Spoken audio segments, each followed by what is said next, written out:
For example, one of the demands was that permission be given for the broadcast of Kirtan hymns from the Golden Temple to Sikhs living abroad, particularly in Europe and North America. The Sikhs were willing to fund the venture themselves, so it should have been just a matter of allocating a suitable transmission frequency. As in other matters, permission from Delhi was not forthcoming. Another grievance concerned the fact that Sikhs had been wrongly categorized as Hindus in the Indian constitution. To change this should have been just a technical matter from the national viewpoint, but one which would have gone some way in restoring the shattered confidence of the Sikhs in the goodwill of the Indian government. Similarly, according sacred city status to Amritsar, another of the demands, should have been just a routine matter. After all, Hindu holy cities like Benares and Kurukshetra already had this status. But alas, the government considered it unacceptable to concede to even these and other minor demands, requests seemingly trivial to the non-Sikh. As we have seen, the demands of the agitation were in no way radical or extreme, but rather they were simply a consequence of the failure of successive Indian governments to implement pre-independence pledges. Indeed, for the Sikhs, the Anandpur Resolution was not a list of demands, but a charter of rights. However, it is worth emphasizing that most of the Sikh demands weren't Sikh demands at all, but were regional demands. The conflict was not between Sikhs and Hindus, but between Punjab, which is over 40% Hindu, and Delhi. Given the sacrifices that the Sikhs had made for independence, the resolution was not only an affront to these sacrifices, but also is indicative of the type of relation that the Sikhs have had with the centre.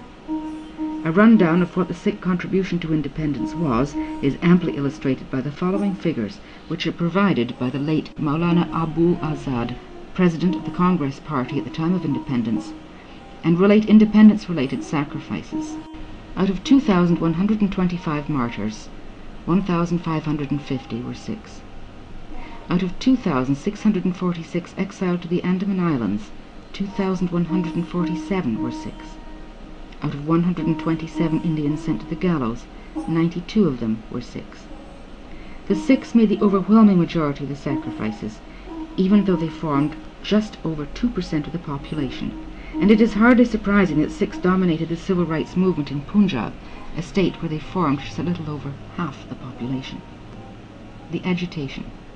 The Civil Rights Campaign, or Morcha, was officially launched by the Sikh political party, the Akali Dal, in Punjab on August 4, 1982. In accordance with Sikh principles, this movement was a peaceful one demanding the implementation of the Anandpur Resolution. The agitation took the form of demonstrations and strikes, which were entirely peaceful. During the 2 years of this campaign, over 200,000 Sikhs courted arrest, about 3 times the number arrested in the whole of the Quit India movement. At the end of May 1984, the Sikh leadership decided to step up its campaign and announced tentative plans to withhold the shipment of grain from the state. The government reacted swiftly by completely sealing off the state and moving in the army on a massive scale. Despite the ejection of all foreign correspondents from Punjab, the horrifying scale on which Sikh men, women and children were then butchered and the devastation of virtually all their historic shrines in the state has become all too apparent. To justify its actions, the Indian government accused the Sikhs of forming a coalition to secede from India and form a separate state, Khalistan. It also claimed that extremists and terrorists under the leadership of Bhindranwale had taken over the Golden Temple. It repeatedly pointed to the fact that about 300 people had been killed in the state over 2 years. Let us examine these claims and accusations. The demands of the agitation made no mention of Khalistan. On numerous occasions, the leaders of the agitation categorically stated that they wished to remain an integral part of India. In fact, Bhindranwale's own reaction to the notion of Khalistan was one of perplexed astonishment. I feel that I should make clear my position on the issue of Khalistan before the Sangat congregation. I did not want to say anything on this matter because it is not an issue that concerns our Morcha. However, due to persistent questioning, I think I should mention it briefly. Hell, my position is quite simple. I'm neither for nor against Khalistan. That is to say, we are not asking for Khalistan. It is not our demand. However, if the government feels that it cannot accommodate our just aspirations within India and offers us a separate homeland, then we will not refuse it, as we did in 1947. It was almost certainly some elements in the government who mischievously introduced the notion of Khalistan in the context of the agitation. Essentially, it was an alarmist tactic used to discredit the agitation and propagate the myth that Punjab was full of Sikh separatists. I know it had this effect on me personally. My reaction on reading the newspapers was, "Who are these lunatics wanting Khalistan?" Fortunately, I was in a position to discover the truth of the matter. However, most people have to rely entirely on the media, and there seems little doubt that this scare propaganda was effective in generating anti-Sikh feelings in India. The Sikhs in general, and Bhindranwale in particular, were held responsible for the lawlessness in the state. This conclusion was based on purely circumstantial evidence, namely, the erroneous assumption that an armed Sikh implied a terrorist or an extremist. Leaving aside Sikh principles for the moment, even the bare facts of the situation refute the government's allegations. For example, Swami, an MP from Bombay who visited the Golden Temple in late April 1984, noted some disturbing inconsistencies. As a 3-day resident at the Golden Temple, I was not in a position to ascertain if criminals were hiding in the temple complex. I cannot recognize any of them. The government keeps saying that criminals are hiding in the temple area. Only once, about a year and a half ago, the government sent a list of 40 criminals to SGPC. On examination, the SGPC found that 18 of them just could not be in the Golden Temple.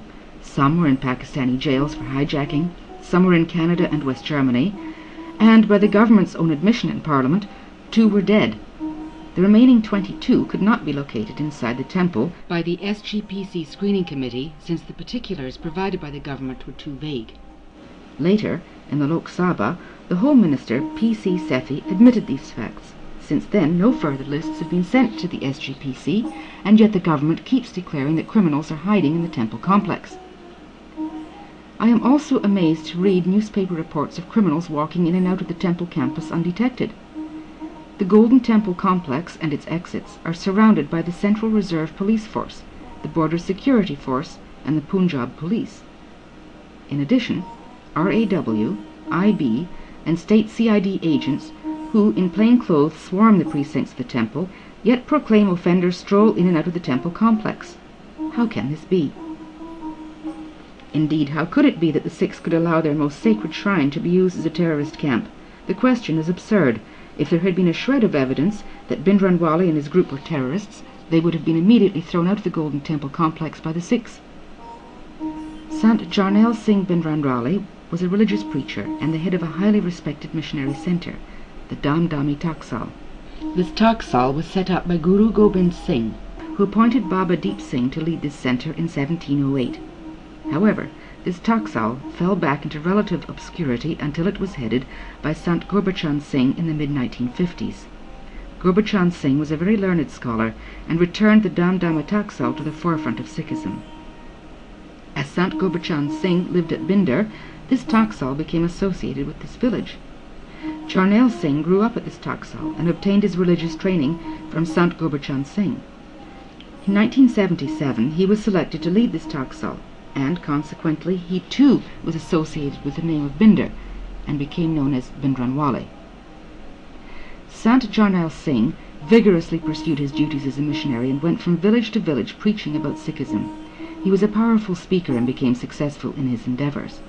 However, his success was resented by fundamentalist Hindu organizations in the Punjab, such as the Arya Samaj. He was harassed by these groups to the extent that his fellow missionaries were beaten up, their transport set alight, and even copies of the Sikh scriptures they carried were torn and burned. He became increasingly aware of the injustice of broken promises in Punjab and the widespread discrimination against the Sikhs, and started to speak out against this. In fact, it was Bhindranwale who initiated the peaceful agitation in Punjab on July 20th, 1982. Every day, 51 members of his group would go out on demonstrations and court arrest. Later, when the Akali Dal decided to take up the cause and launched its statewide campaign, Bhindranwale terminated his demonstrations and backed the Akali Morcha for the implementation of the Anandpur Resolution. It is often said that Bhindranwale was a creation of Mrs. Gandhi, which went wrong.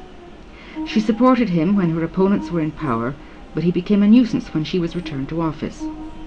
There may well have been a change of heart on her part, but as far as Bhindranwale was concerned, his duty as a Sikh was to speak out against injustice.